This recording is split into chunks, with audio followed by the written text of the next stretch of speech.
In the sprawling expanse of the galaxy, the interstellar coalition prided itself on maintaining peace and harmony among countless intelligent species. The coalition's flagship law was simple: every species had its limits. No one was invulnerable, except, of course, the humans. The other species thought it a shame that the humans hadn't evolved past their reckless tendencies. But if you asked any human, they'd say they had just learned to roll with it. The meeting. The Galactic Council chamber buzzed as ambassadors from across the galaxy gathered, chittering in various dialects and exchanging wary glances. Ambassador Xylef, a venerable ambassador from the Ultherian Empire, called for order. Gentle beings, let us commence with the analysis of this anomaly. There, on the central screen, was footage of a human outpost that had recently been attacked by a rogue band of pirates. The assembled diplomats watched in anticipation, but what played before their eyes left them speechless. The humans didn't retreat or beg for mercy. They charged with everything they had. Many were unarmored, only wielding makeshift weapons and determination. The pirates, horrified by the humans' fearlessness, had fled. Ambassador Vornix, a towering being of the Zorna Collective, hissed in disbelief. They fought back, despite overwhelming odds, despite lacking armor, superior weapons, or even a strategic advantage. They are reckless, muttered Ambassador Krith of the Unirian Confederacy, her blue scales shimmering. Foolish. A chirping voice echoed through the chamber. It belonged to Dr. Rishnal, a diminutive Arkan scientist, known for his studies on resilience across species. They're not reckless, they are resilient. Their bodies, somehow, adapt. I studied their physiology extensively. His words silenced the chamber as they leaned in. Curiosity piqued. Resilient, Xylef echoed, skeptical. Indeed, Rishnal continued, they heal at an astonishing rate, and it's not just physical. Their psychological fortitude is unlike anything in our records. I've seen humans lose comrades and homes, and still, they press on, somehow stronger than before. The delegates murmured among themselves. Resilience was one thing, but this was beyond what they could fathom. Problem solvers. The council ordered a full investigation, sending a team of alien scientists to Earth to understand what made these humans so indomitable. They landed in a remote human settlement where they encountered a farmer named Jim, leaning against a wooden fence, smoking a pipe. The lead scientist, a tall, crystalline being named Srialex, stepped forward. Human, Jim, Srialex began hesitantly. We are here to understand the secret to your people's ability to withstand hardship. Jim scratched his chin, clearly amused. Well, there ain't really a secret, friend. When things get rough, we get tougher. When someone says it's impossible, we find a way. The team observed Jim over the next few days. When his barn roof collapsed in a storm, he rebuilt it with nothing more than scrap wood and a broken hammer. When the local water supply failed, he rigged a system from spare parts. This is unprecedented, Srialex muttered, scribbling notes. They improvise solutions without advanced technology or structured planning. No surrender. Word spread about the anomaly of humanity. Eventually, it reached the Uruk-hai Dominion, a race infamous for their brutal conquests. They saw the humans as a challenging species that, unlike the rest, did not cower in the face of defeat. The Uruk-hai launched a surprise attack on one of Earth's smaller outposts. They expected a swift victory. Instead, they encountered a planet ready to resist them in every possible way. The humans didn't wait for orders. Civilians became soldiers, medics, engineers. The Uruk-hai were unprepared for humans, who not only fought back but did so with fierce ingenuity. Water cannons were turned into weapons, and fire extinguishers became blinding fog. A young soldier, Lieutenant Sarah Evans, was captured by the Uruk-hai. She sat today in a damp cell, bound and bleeding but not broken. When the Uruk-hai general entered, he was taken aback by her defying gaze. "Why do you fight so?" he demanded, frustrated. "You must know you can't win." Sarah laughed. Despite her wounds, winning doesn't mean beating you, she said. It means making sure you'll never want to come back. The general's tentacles quivered in confusion. This was not a concept he understood. In Uruk-hai terms, to fight was to conquer, to dominate, to submit the weak. But the humans didn't fight for victory alone. They fought to make sure no one dared threaten them again. Except the humans. The coalition assembled once more, and a new law was drafted, a clause added to the existing rules of engagement across the galaxy. Every species has limits. Every species can be brought to its knees, except the humans. The human clause, as it came to be known, spread like wildfire across the galaxy. Some saw it as a precaution, a note of respect to tread lightly around the species that didn't know when to quit. Others, however, saw it as a challenge. If humans could really withstand anything, there were those out there eager to prove otherwise. The bet. In a darkened corner of the galaxy, a group of alien mercenaries huddled together in a smoky bar. The Crofler Syndicate, known for its ruthless efficiency and brutal tactics, was watching the latest interstellar news bulletin. The humans, scoffed Kara, a veteran mercenary from the Tarlock people, her insectoid limbs clicking with irritation. They're not unstoppable, they just haven't faced anyone truly terrifying yet. A voice rumbled from the back, a tall, cloaked figure. Careful, Kara, the last for fleets that tried to break, the humans barely made it back in one piece. Bah! Kara slammed her talon down on the table. I could break them. A smirk cracked across the face of a nearby Dravon enforcer, his bioluminescent skin flickering with amusement. You're not the first to think that. Then let's make it interesting, Kara hissed, her multifaceted eyes narrowing. I'll go to Earth myself and show you all how frail they really are. The bar went silent as her fellow mercenaries exchanged glances. It was suicide, they knew, but Kara's confidence was tempting, and more than a few were eager to see her try. The Dravon enforcer shrugged, tossing a small bag of credits onto the table. Consider it a bet. You last 2 weeks on Earth, I'll double it. Kara grinned, gathering her things. I won't need more than one. Arrival. Kara touched down outside a small human settlement. Her research had informed her that this was a rural farming community with minimal defenses and scarce resources. She thought of the humans as barely sentient, more reckless than resourceful, and certainly not a match for her species' cold precision. As she approached the town, she expected the inhabitants to flee. Instead, she was met with curious gazes and a few cautious smiles. A woman even waved at her. Kara's mandibles clicked in confusion. Do they not realize I am a threat? She activated a holographic warning in several languages. I am Kara of the Tarlock, she announced, her voice echoing over the landscape. You will surrender and submit. A man with a worn baseball cap sauntered over, giving her a once-over. Nice to meet ya, Kara, he drawled. I'm Jack. We don't usually do much of that submitting around here, but we got fresh coffee if you'd like. Kara blinked, momentarily at a loss. Coffee. Did you hear what I said? She repeated, bristling. I will conquer you. Jack sighed.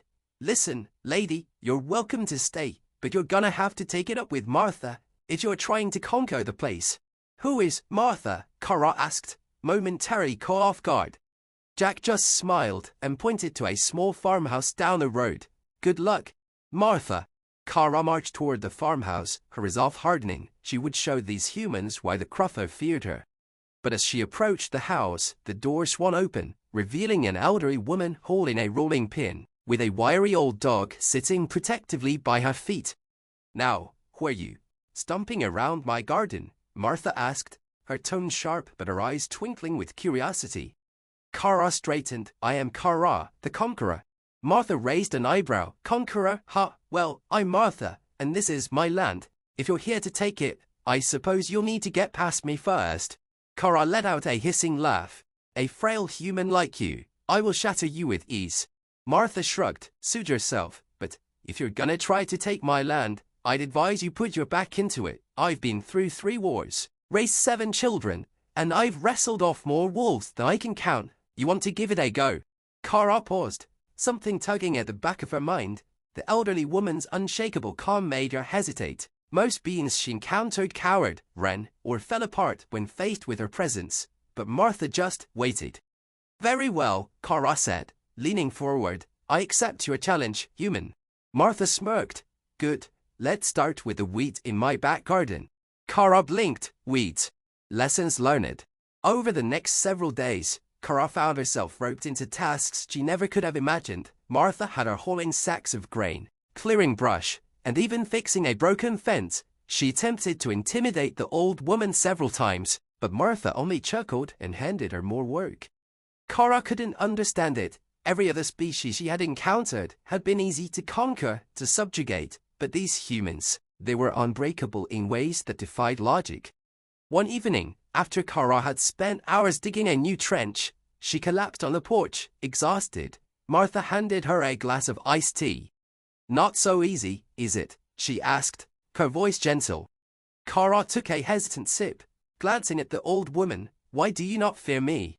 Martha's eyes softened. "Because, Kara, we've been through worse than you. You might be strong, but humans, we're stubborn. When life gets hard, we dig in and hold our ground. Sometimes, fighting means just carping on." Kara felt a pang of something she couldn't name, a strange respect. Departure. On the 7th day, Kara stood before Martha, uncertain of what to say. She felt different somehow, but she couldn't explain it. "I was wrong about your people," she finally admitted. "You don't fight like others. You don't break." Martha smiled, patting her shoulder. "That's just how we are, dear. Life doesn't wait for anyone, so we learn to roll with it." Kara inclined her head. "Thank you. I will remember this." She handed Martha a small metal emblem, a sign of respect among her people. Martha looked at it, her eyes glistening with a hint of pride.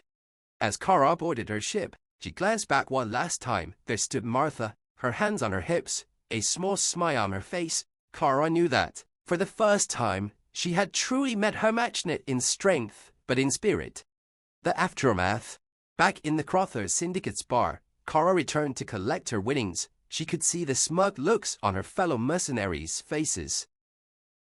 The Martha incident, as it was quickly nicknamed, became the stuff of legend among both humans and aliens alike. Stories of humanity's resilience, adaptability, and inexplicable stubbornness spread through the galaxy, growing more elaborate with each retelling. Many species grew wary of crossing humans, while a few became even more intrigued. It was only a matter of time before the most curious minds among them decided to investigate for themselves.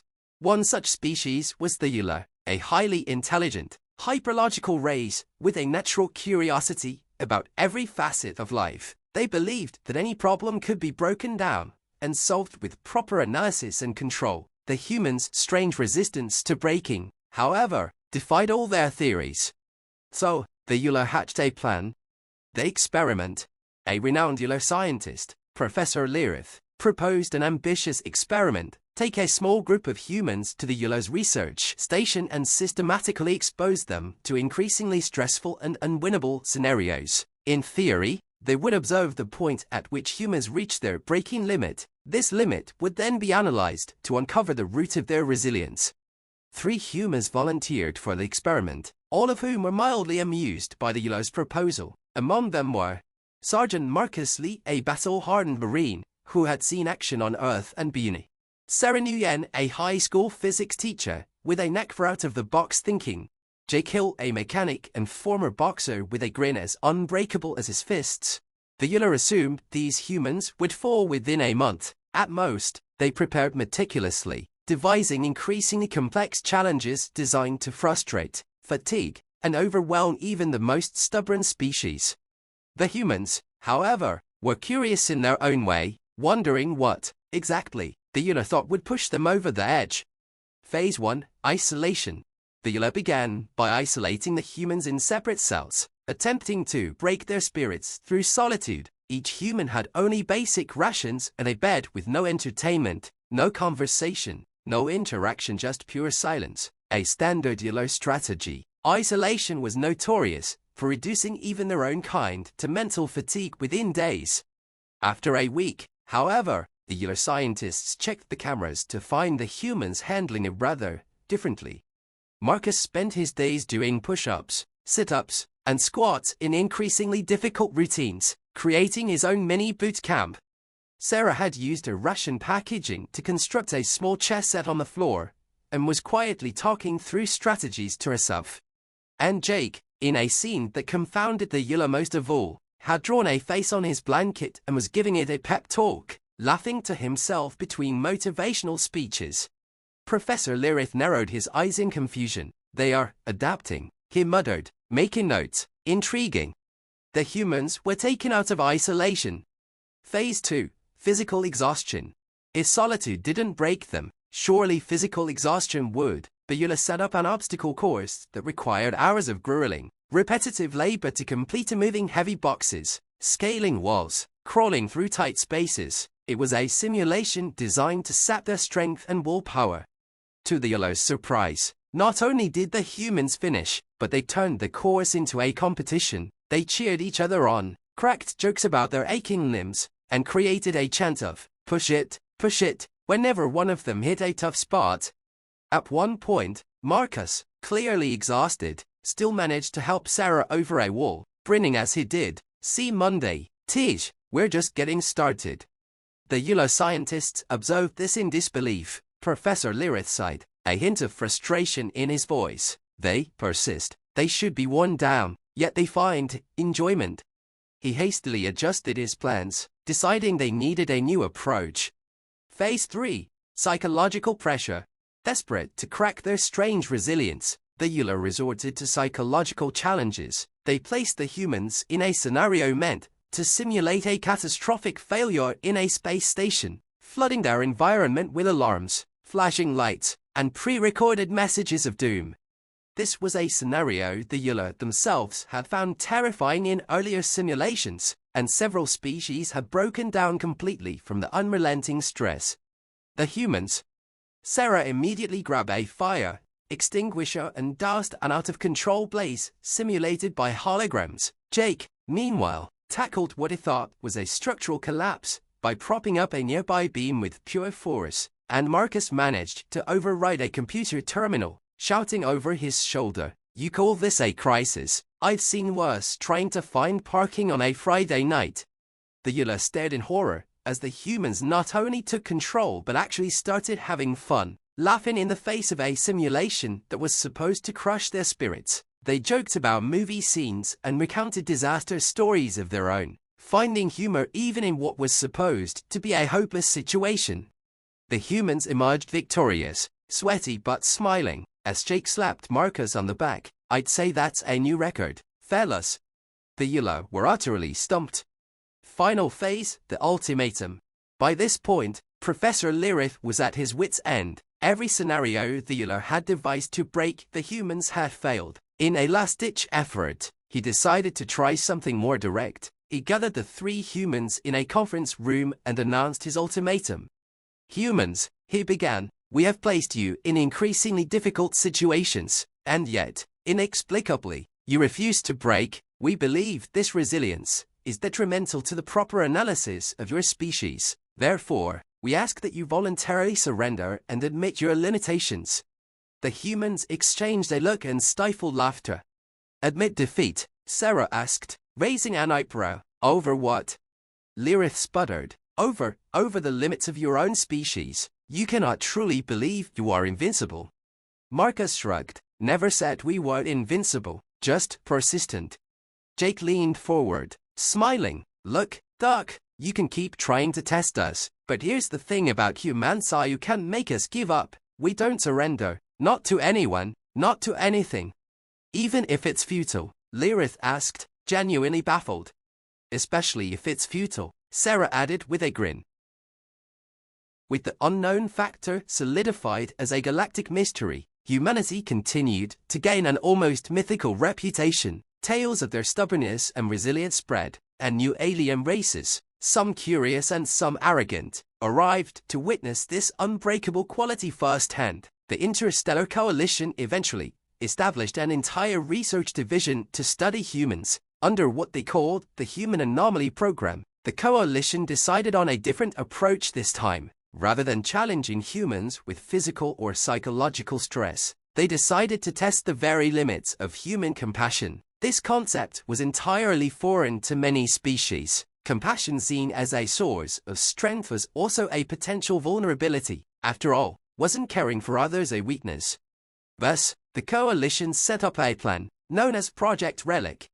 Project Relic was designed to present humans with a task that, by all logical standards, would be doomed to fail. The goal was simple: the humans would be given a decrepit, barely functional space station floating on the edge of a remote star system. It was riddled with problems: broken generators, life support on its last legs, and extensive structural damage from decades of neglect.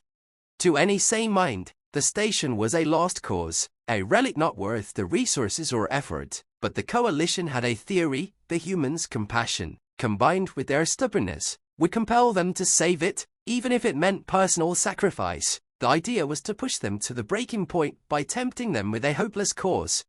They recruited 3 humans, well aware of the coalition's intentions but too intrigued to say no.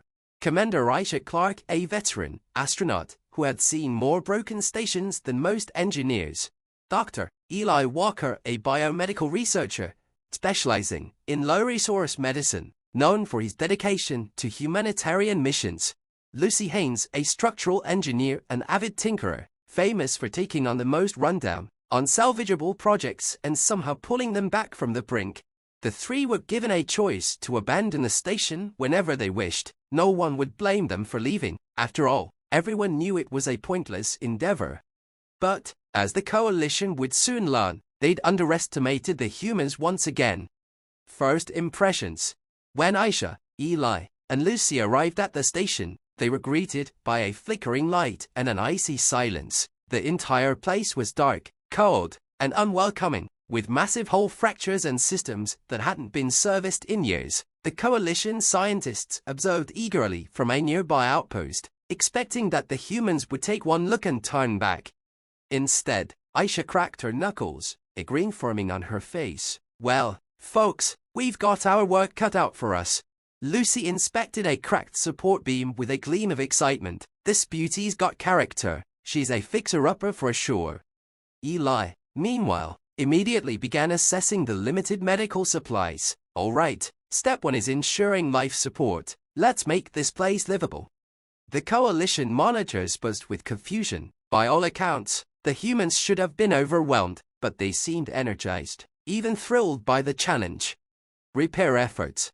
Days turned into weeks as the humans chipped away at the station's endless problems. Lucy spent every waking moment patching up the crumbling structure, welding, sealing, and bolting down anything that could be saved. When she ran out of proper materials, she scavenged scraps from the old systems, even using pieces of her own equipment to create makeshift repairs.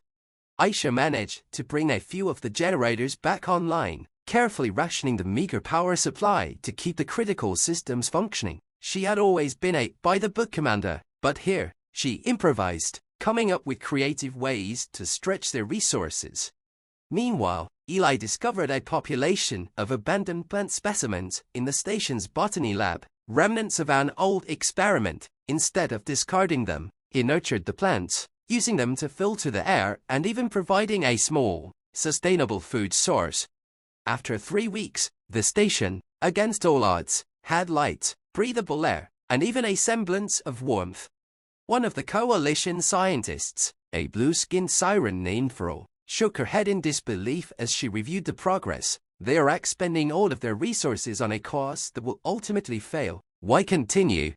"They don't see failure like we do," her colleague responded. "They see potential. It's irrational." Fro frowned, watching as the humans, tired but resolute, kept working with no sign of stopping. Compassion as strength. As the weeks passed, the humans faced yet another challenge. A distress signal picked up from an asteroid nearby. The signal was from a small vessel belonging to a species unfamiliar to them. The vessel was heavily damaged, the crew injured and in desperate need of help. The coalition observers assumed the humans would ignore the signal. After all, the station itself was barely operational. They had no supplies to spare, no time for distractions. They would surely leave the distress call unanswered. But, true to their nature, the humans did the opposite. Despite the coalition's predictions, Aisha redirected their meager resources to bring the damaged ship aboard. Eli treated the injured crew members using a bare minimum of supplies, creating improvised medical solutions from salvaged parts. Lucy worked around the clock, modifying an airlock to make space for the alien ship. In her exhaustion, she stumbled, her hands cut and bruised, but she kept working with a stubborn smile. "Can't leave a friend in need, right?" she said to the bewildered alien crew. For the humans, compassion wasn't a weakness, it was the driving force that made their efforts worthwhile. Breaking point. Eventually, a crisis struck. A power surge overloaded the station's main reactor, threatening to take out the entire life support system. The humans scrambled to keep the reactor stable, and after days of non-stop effort, it became clear that the repairs were beyond their current means. Aisha, Eli, and Lucy sat our day together, exhausted and bruised. The lights flickered ominously, and the cold was already seeping back in. They had pushed themselves to their limits and beyond, and for the first time, they felt the weight of failure looming over them.